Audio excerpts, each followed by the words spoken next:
Isfahan versus atom bomb, Iran में फिर जंग। नमस्कार, आपके साथ मैं हूं गौरव अग्रवाल और ईरान और अमेरिका की जंग एक बार फिर विध्वंसक होने जा रही है। हम ऐसा इसलिए कह रहे हैं क्योंकि अमेरिकी राष्ट्रपति ट्रंप ने पिछले 24 घंटे में 3 ऐसे संकेत दिए हैं जिससे इस बात की आशंका बढ़ गई है कि ईरान पर कभी भी बहुत बड़ा हमला होने वाला है। इधर सेंटकॉम कमांडर भी आज ट्रंप को ब्रीफ करने वाले हैं। बताया जा रहा है कि ट्रंप को हमले की पूरी रूपरेखा बताई जाएगी। इधर ईरान ने भी जंग की तैयारियां तेज कर दी हैं। ईरानी नेवी के कमांडर ने दावा किया है कि ईरान जल्द ऐसा हथियार लाने वाला है जिससे दुश्मन को हार्ट अटैक आ सकता है। आपको हर खबर डिटेल में बताऊंगा, लेकिन शुरुआत इस वक्त की बड़ी खबर से करते हैं। एटमी हथियारों को लेकर IAEA चीफ ने बड़ा बयान दिया है। पहली खबर आपके सामने, दुनिया में एटमी हथियारों का खतरा बढ़ा है। IAEA चीफ कह रहे हैं ग्लोबल टेंशन की वजह से एटमी हथियारों के इस्तेमाल की आशंका बढ़ी है।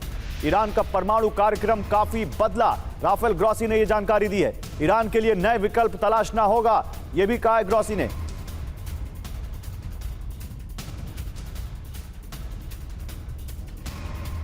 तो Rafael Grossi, IAEA chief, international atomic energy agency, दुनिया भर में परमाणु संयंत्र जो हैं या परमाणु जहां पर बम बनाए जाते हैं या न्यूक्लियर को लेकर जहां भी कोई भी एक्टिविटी है, उन सब का लेखा जोखा रखने वाली ये कंपनी, संस्था, कंपनी नहीं संस्था, IAEA संस्था है। और वहां पर उसके हेड राफेल ग्रॉसी ये कहते हुए कि एटमी हथियारों के इस्तेमाल की आशंका बढ़ी है, ईरान का परमाणु कार्यक्रम काफी बदला है और यह चिंताजनक खबर है जो यहां से आ रही है।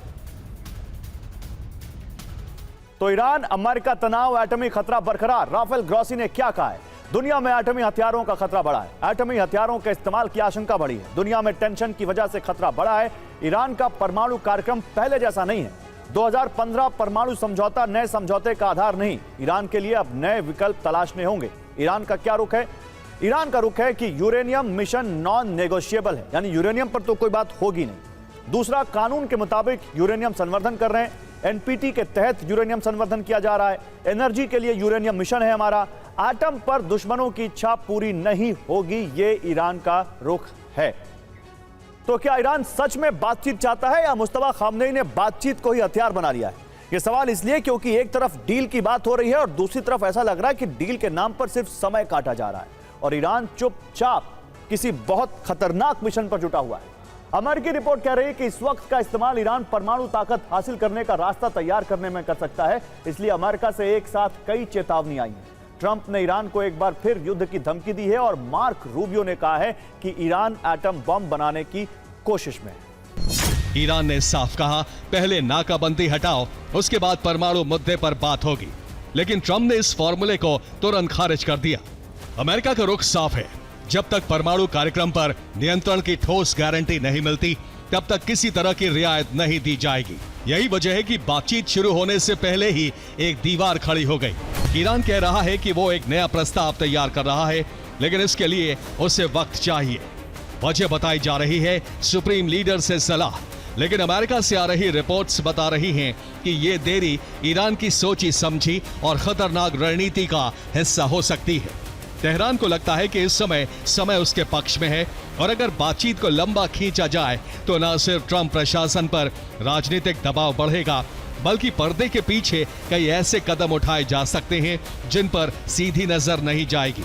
और ईरान के संवर्धित यूरेनियम पर बड़ी खबर है। IAEA ने कहा अभी इस्फहान में है संवर्धित यूरेनियम। ज्यादातर यूरेनियम इस्फहान में होने की संभावना है। जून 2025 से संवर्धित यूरेनियम इस्फहान में ही है, यह कहा है IAEA ने।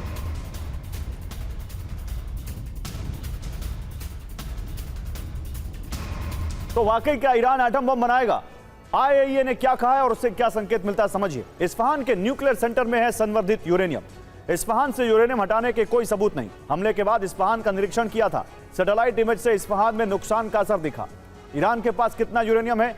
440 किलोग्राम जो यूरेनियम है उसके पास, वो 60% संवर्धित है और परमाणु बम बनाने के करीब है। इसके अलावा 200 किलोग्राम जो यूरेनियम है वो 20% संवर्धित है और लो एनरिच्ड यूरेनियम की अधिकतम सीमा है। 8,500 किलोग्राम का जो यूरेनियम है उसके पास वो 3.6% संवर्धित है और ईरान इसको ईंधन के रूप में इस्तेमाल कर रहा है। तो परमाणु बम बनाने के करीब लो एनरिच्ड यूरेनियम जो यहां पर है, आप समझिए वो यहां पर 60% वाला ही है। अब यूरेनियम पर टेंशन क्यों है, यह समझिए। अमेरिका, ईरान, इन दोनों के बीच यूरेनियम पर क्या टेंशन है, आइए आपको दिखाते हैं। अमेरिका ईरान संवर्धित यूरेनियम हमें सौंपे, ये अमेरिका कह रहा है। ईरान कह रहा है कि अपना परमाणु कार्यक्रम हम नहीं रोकेंगे। अमेरिका क्या कह रहा है कि ये दुनिया के लिए खतरा है ईरान इस वक्त, जबकि ईरान कह रहा है कि अमेरिका डराना चाहता है। अमेरिका क्या कह रहा है, 20 साल के लिए बंद हो परमाणु कार्यक्रम। ईरान कह रहा है नहीं, इतना नहीं, 5 साल मान लेंगे, 5 साल तक बंद कर सकते हैं। बड़ी बात क्या है, संवर्धित यूरेनियम को लेकर अमेरिका और ईरान में सहमति नहीं है। पाकिस्तान ने यूरेनियम अपने पास रखने का ऑफर दिया था, लेकिन उस पर भी कोई सहमति नहीं बनी। रूस को ईरान का संवर्धित यूरेनियम देने की खबर आई थी, लेकिन उस पर भी कुछ भी पक्का सामने नहीं आया है। उन्होंने कहा है कि हॉर्मुज स्ट्रेट खुद एक आर्थिक परमाणु हथियार जैसा है, जिसके जरिए ईरान दुनिया की ऊर्जा आपूर्ति को बंधक बनाने की कोशिश कर रहा है। वो इस बात का दावा कर रहे हैं कि दुनिया की 25% या 20% ऊर्जा को बंधक बना सकते हैं। कल्पना कीजिए कि अगर उन्हीं लोगों के पास परमाणु हथियार तक पहुंच हो तो क्या होगा। अमेरिकी मीडिया रिपोर्ट्स में लगातार लिखा जा रहा है कि ईरान जानबूझकर वार्ता को लंबा खींच रहा है। उसका मकसद सिर्फ बातचीत करना नहीं, बल्कि बातचीत के जरिए वक्त खरीदना है, ताकि इस दौरान वो अपने परमाणु कार्यक्रम को उस मुकाम तक पहुंचा सके जहां से एटम बम बनाना बहुत आसान हो। इसी रणनीति का नया चेहरा है गाजा। संयुक्त राष्ट्र में ईरान के दूत ने स्थायी युद्ध विराम और पूरी तरह सेना हटाने की मांग रखी है। ट्रंप ने एक बार नहीं, बार बार दोहराया है कि ईरान को किसी भी कीमत पर परमाणु हथियार हासिल नहीं करने दिया जाएगा। और सिर्फ ट्रंप ही नहीं, अमेरिकी विदेश मंत्री मार्को रूबियो ने भी चेतावनी दी है कि अगर मौजूदा शासन बना रहता है तो भविष्य में ईरान परमाणु हथियार बनाने की दिशा में जरूर आगे बढ़ेगा। और ईरान पर हमले की फाइनल तैयारी, ट्रंप को आज ब्रीफ करेगा सेंट्रल कमांड। ब्रैड कूपर बताएंगे हमले की पूरी प्लानिंग।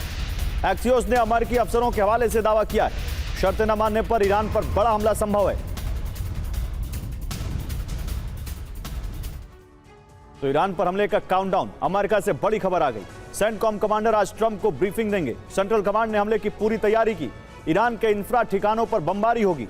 अमेरिका छोटा लेकिन ताकतवर हमला करेगा। तो क्या शनिवार को हमला होगा? देखिए, 26 फरवरी को भी सेंटकॉम ने ब्रीफिंग दी थी और 28 फरवरी को ईरान पर बड़ा हमला हुआ था। 26 फरवरी को गुरुवार और 28 फरवरी को शनिवार था।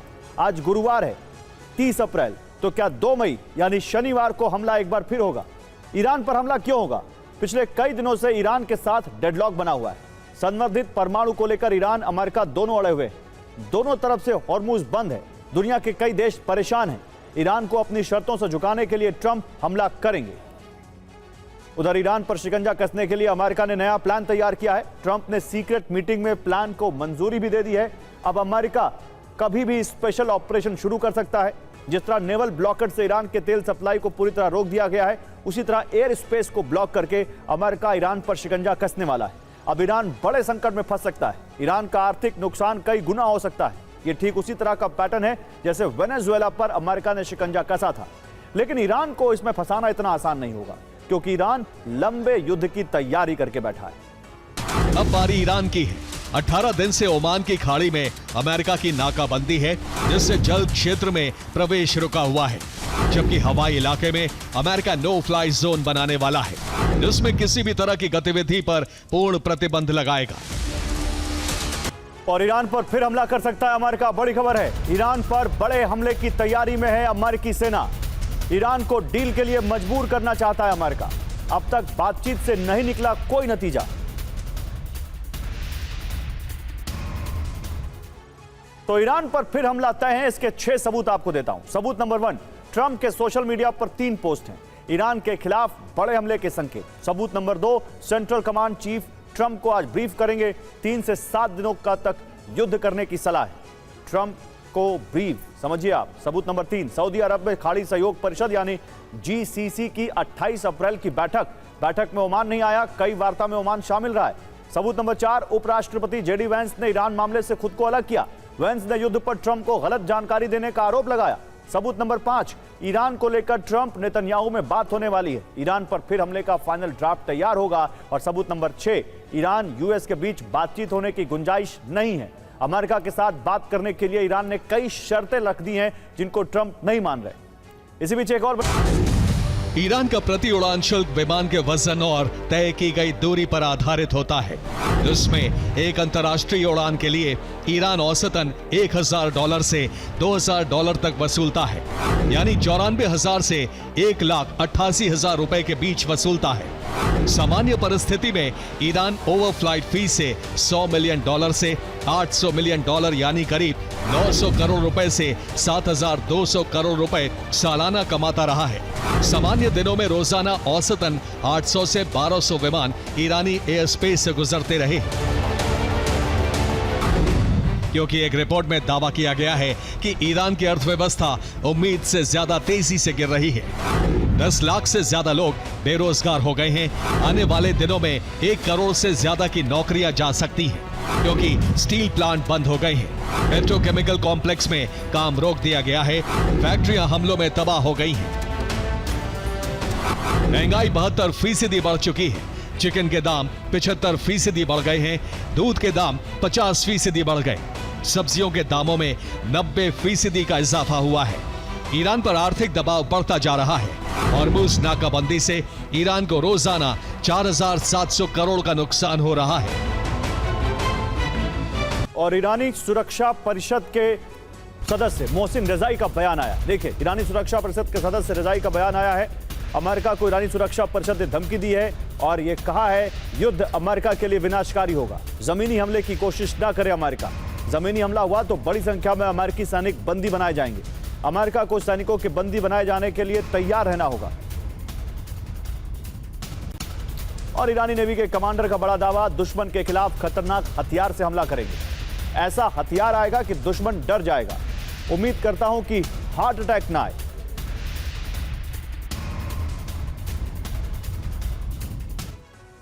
तो ईरानी कमांडर ने क्यों कहा दुश्मन को आ जाएगा हार्ट अटैक? जल्द ऐसा हथियार लाएंगे कि दुश्मन डर जाएगा। दुश्मन का सामना बेहद खतरनाक हथियार से होगा। वो खतरनाक हथियार दुश्मन के नजदीक ही है। उम्मीद करता हूं उन्हें हार्ट अटैक ना आ जाए। दुश्मन ने गलत सोच लिया था कि जीत जाएंगे। बड़ा सवाल, इनफैक्ट कई सारे बड़े सवाल। क्या ईरान ने परमाणु हथियार बना लिया? क्या ईरान परमाणु हमला करने वाला है? क्या अब हमला हुआ तो जंग एटमी होगी? 3 जनवरी को मादुरो का अपहरण, फिर 28 फरवरी को खामनेई की हत्या के जरिए डोनाल्ड ट्रंप की मंशा अपने सभी विरोधियों को अमेरिका की ताकत दिखाना था।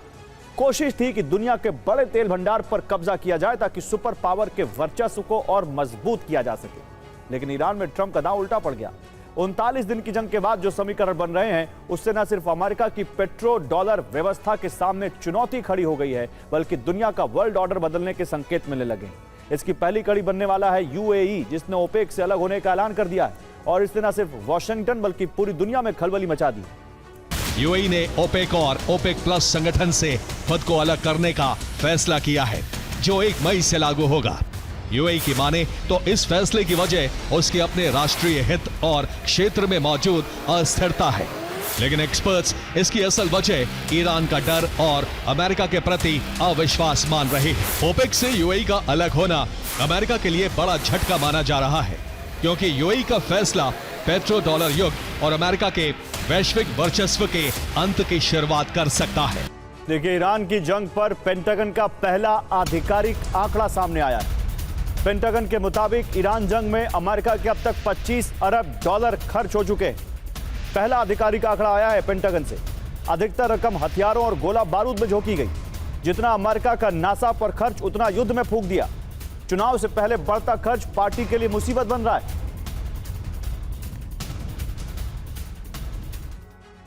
तो जंग में अमेरिका का भारी खर्च, पहला आधिकारिक अनुमान। ज्यादातर खर्च यहां पर आप देखिए, जो पहला आधिकारिक अनुमान कहता है कि 25 अरब खर्च हुआ है और ज्यादातर खर्च गोला बारूद पर हुआ है। बड़ी बात क्या है? बड़ी बात यह है कि टेंशन में है रिपब्लिकन पार्टी के नेता और ये डेमोक्रेट्स को एक मौका मिल सकता है इस रिपोर्ट के जरिए। नासा के सालाना बजट के बराबर है ये। डेमोक्रेट्स इस मुद्दे पर घेरेंगे। चुनाव से पहले ट्रंप को एक झटका लग सकता है। अब यहां पर सवाल यह है कि विरोधाभास क्या है। ईरान से जंग के पहले इसका अनुमान जो था वो 11.3 अरब डॉलर का था।